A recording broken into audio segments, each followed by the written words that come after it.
I apologize, even though people seem to love to get offended by the fact that I wear vests in these videos. I have to, it's way too warm. I'm not going to complain anymore. Let's get into it. There are a lot of rumors and myths going around that color people's opinions in a bad light about Android. It's an operating system. It runs on an Android phone. And there are a lot of reasons that are probably not true as to why you should stick with Apple and ditch Android. Hey guys, my name is Ron Thomas with Failtech, and these are 5 or maybe 6 Android myths that you should really know more about. One is that all Android phones are built and designed badly. To kick off this correction, I have to first say that there are hundreds and hundreds of devices. Like, they're all made in different ways. Some are made really well and cost a lot of money, some are pretty cheap and are made well, but there are others. There's a huge spectrum of devices depending on size, weight, shape, everything. Some even surpass the build quality of Apple.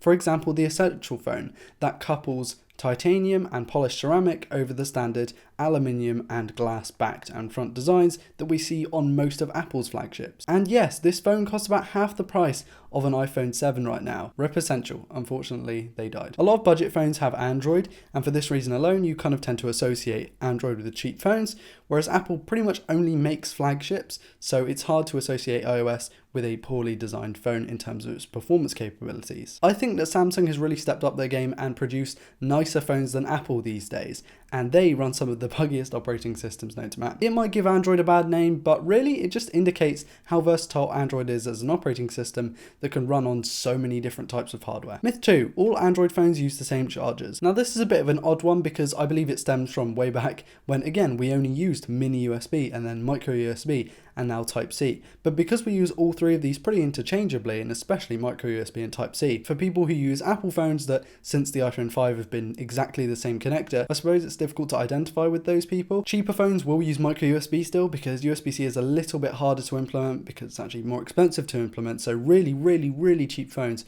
will continue to use micro USB for a good few years yet. But within the cables, there are spectrums within that.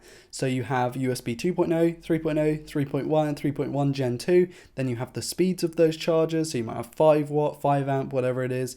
And there are so many different variations that it makes it hard to pick which one because they all physically look pretty much the same. Next is that all Android phones have micro SD expansion. I'm not sure where this came from. I know a lot of old Samsung and LG phones had micro SD, and these days they actually still keep the micro SD expansion. There are a few phones that didn't have it in the middle there, but we can all forget about those Samsung devices.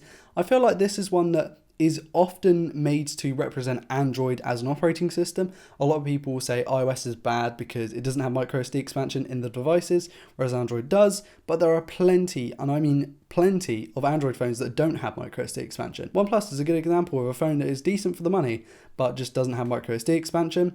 There are heaps of phones like this. The Samsung S6 and S6 Edge didn't have it, and the Note 5, there are loads of phones. HTC, Samsung, Motorola, Huawei, they all use expandable storage still, which is great, and I really am an advocate for expandable storage. Myth 4 is that they last longer. Now this is a less positive myth to analyze, but it's one I really wanted to go over.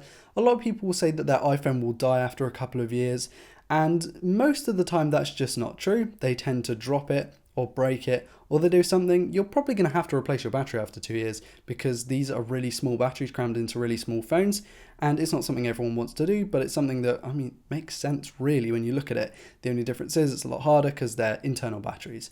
But on Android, everyone seems to think that Android phones last longer, and perceivably they may do in terms of their software, but the problem with that is that they don't get software support for a long enough time. iOS 12 is still available on the iPhone 5S, which is almost half a decade old at this point.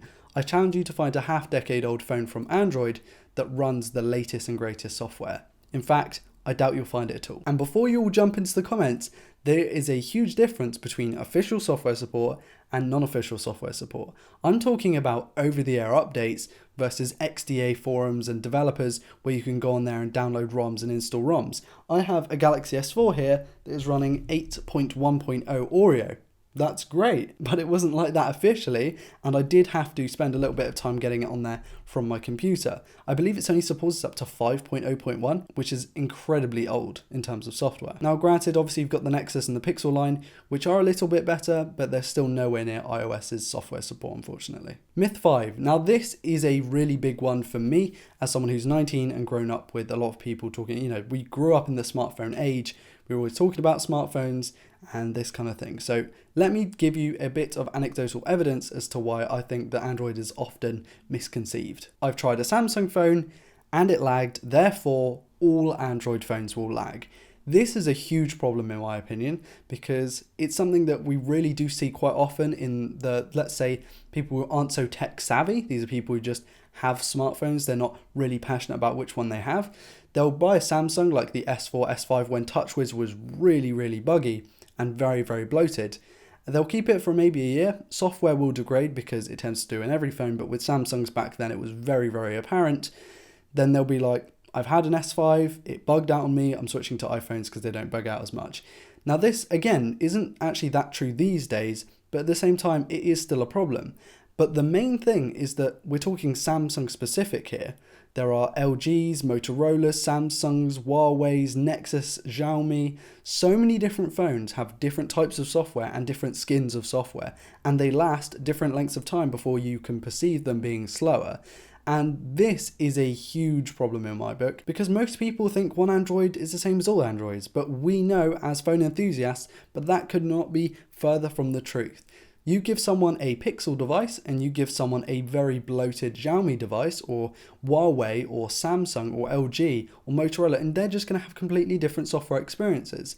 So we know that, but a lot of people don't, and that is where the problem lies. It's really difficult because, of course, the fundamentals on the back end are there that Android is Android across pretty much every single platform, but the actual user experience changes from device to device, which is, again, not something you can indicate Android is Android, because the actual user experience is different. Of course, you have like the Google apps, the Play Store, and the fundamental way that it works is Android. But I bet you that if you handed someone who didn't really know much about tech a Samsung S5 and handed someone like an LG G3, they'd probably think they were running different software, when in fact, they're running very similar software on the back end. And a bonus one here is that Android phone cameras are bad.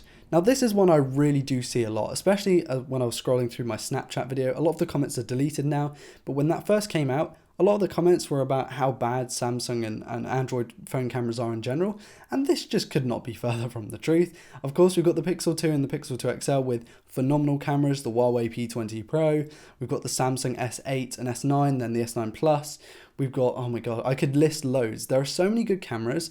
The iPhone 10 has a great camera, don't get me wrong, and the iPhone 8 and 8 Plus. The Pixel 2 just tends to do it a lot better in a lot of states. The Samsung and the Huawei and the LG with the wide angle lens and the Motorola's and stuff, they all have great cameras. I don't get why people think that Android, the operating system, makes all hardware bad for some reason. It doesn't. There are a lot of fanboys on this earth, and I hate fanboys. If you don't know, I hate Apple fanboys, Android fanboys, Linux fanboys, Nike fanboys, Mitsubishi fanboys. I hate fanboys. I know that it's kind of natural for us to have fanboys, but closed-minded and narrow-minded people just really do tick me off. I'm really about being open-minded, accepting other people's opinions, and just trying to learn more from other people. No, that might be a bit stuck up, but it's just something I really like doing. Anyway guys, that's roughly it from me. This video has been incredibly difficult to record because I keep going off topic and there are a lot of loud cars outside, because I guess it's so warm that people want to go to the beach in the middle of the night. Sweet. I've been Ryan Thomas for Failtech. These are some Android myths. Hopefully you've learned something. Please do like, dislike, comment, subscribe if you're new around here to never miss a video like this one. Also, please do check out my social media because it would mean a hell of a lot to me. And thank you so much to my patrons. You guys are incredible. I've got a few devices down here that I'm going to do videos on very soon, so less of this kind of generalized content and more about specific phones very, very soon. Again, I've been Ryan Thomas for Failtech. You guys have been awesome, and I'll see you in the next video. Peace.